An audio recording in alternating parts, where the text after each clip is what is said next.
Hey, guy. If you can't tell, Jess is a little under the weather. And she's pretty much lost her voice. Which, is just a worst case scenario for me. Aw, shucks. But in honor of Jess, who will not be speaking for this entire episode, welcome to Speechless with Jess and BJ. You know, I think this was the first time I ever got to say the title. Why are you taking my iPad? You're going to write down what you say on the iPad? Great, this should be quick. Settle up. All right, I guess Jess is still driving the show.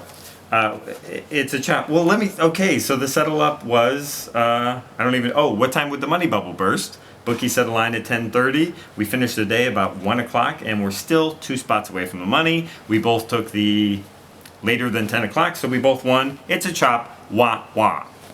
Am I doing your wah, wah correctly? Okay, great. So now we move on to the next line. Did the bookie set a line for today? Where will Dwyte Pilgrim finish? All right, Dwyte Pilgrim, last remaining WPT champion in the field. He has 260-some thousand in chips. A lot of big blinds still. We're coming back at 2,500, 5,000. Bookie set the line, I assume. 17th place. Will Dwyte finish? And you've already written yours. You're going to take the under. So you are pro Dwyte on this. All right. You know, it would be awesome if I chose differently. But it would also be awesome if I chose Dwyte. So I think I'm going to take Dwyte, the over. I'm going to, you broke my iPad. What?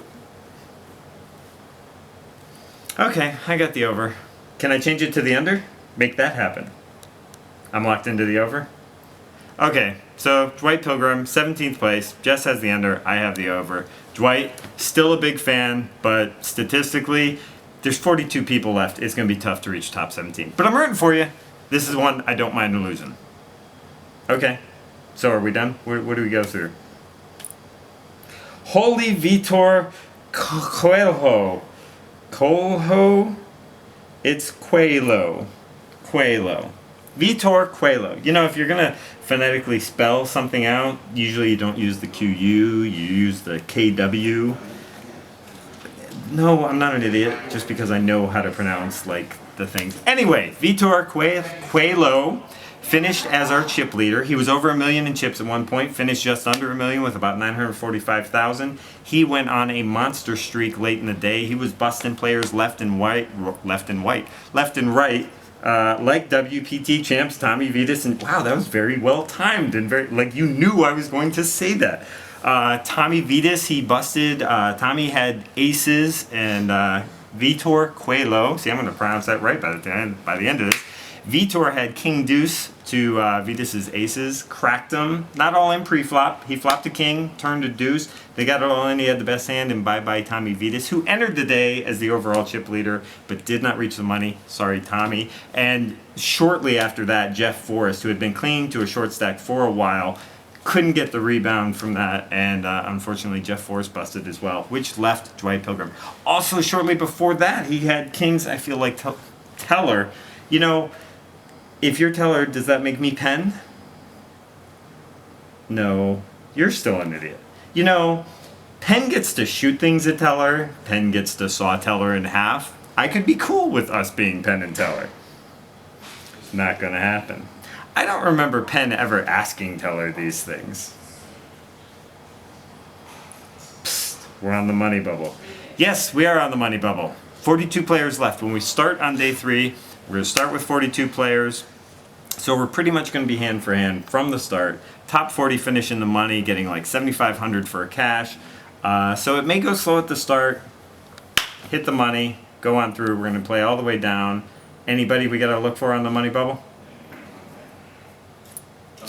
Club WPT's Artie Rodriguez. He is our last remaining Club WPT qualifier, and he is 2 spots away from becoming our latest Club WPT qualifier to finish in the money. Artie is a good guy, a nice guy. He is so happy to be here. He's so excited, and he's very complimentary to us, which I find very nice. Thank you, Artie, and we are rooting for you to make the money. Now, they got to break the money bubble early. 42 players. They got to play all the way down to 6 because the final table is set for Tuesday. They're doing the live stream. They're locked in. Live stream commentators. Wow, you are on the ball. Tony Dunst and Jonathan Little will be doing the live stream commentary. So it's probably going to be a long day, but we got to get there. The live stream set will be built tomorrow. We're going to be in a different part of the poker room. Let's see. Tony Dunst and Jonathan Little, they did this last time to great acclaim. Hi, I'm BJ. I'm an idiot. That's... Oh, I have a spork in my pocket. I didn't notice that. That's nice. Sorry, I got bored listening to you and started doodling. No, you weren't. You're just flipping screens. You got something for that? Lisa Hamilton is the last woman standing. Yes, there were quite a few women at the start of the day, but late in the day, Lisa, last one standing.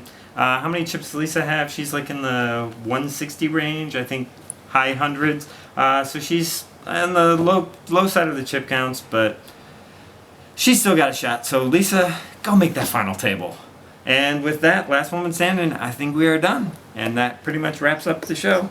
And you suck at iPad. Kids can use the iPad. Toddlers. Wait! There's more! Jess would like to sell us something. Quadded. Staffu. Staffu? Shh. You know, if I don't talk, this really doesn't work. The show kind of ends. Which, question of the day. That would be what the quadded was, wasn't it? Okay. Question of the day. What's your favorite silent movie? Should I go first? Alright. My favorite silent movie is not a silent movie, and you will probably not like my choice for that reason. But the first half of WALL-E from Pixar. It was basically silent for the whole first half. It was awesome. I think the first half of that movie is one of the greatest movies ever made. Second half kind of drops off a little bit. Silent. Yes, WALL-E, it is silent. I mean, kind of like, you know, Dopey and Snow White and the Seven Dwarfs. It was a talkie, but Dopey was like a silent film star. WALL-E was so emotive with that thing. Spirit of a silent movie. I'm giving it to myself since Jess can't say anything about it. It is a valid choice. And Jess is choosing Black Male by Alfred Hitchcock. Black Male? What's all up about Black Male? Ow! What? Okay, so blackmail. Why'd you choose blackmail? Let me guess, since you can't talk and no one can see your silly little screens anymore. Oh, it's some fancy silent film from like the 1920s and it won some award and like they show it in art houses where you pay $15 for a crappy seat and then buy expensive bottles of wine to sit there and enjoy your crappy movie. BJ, you're an idiot.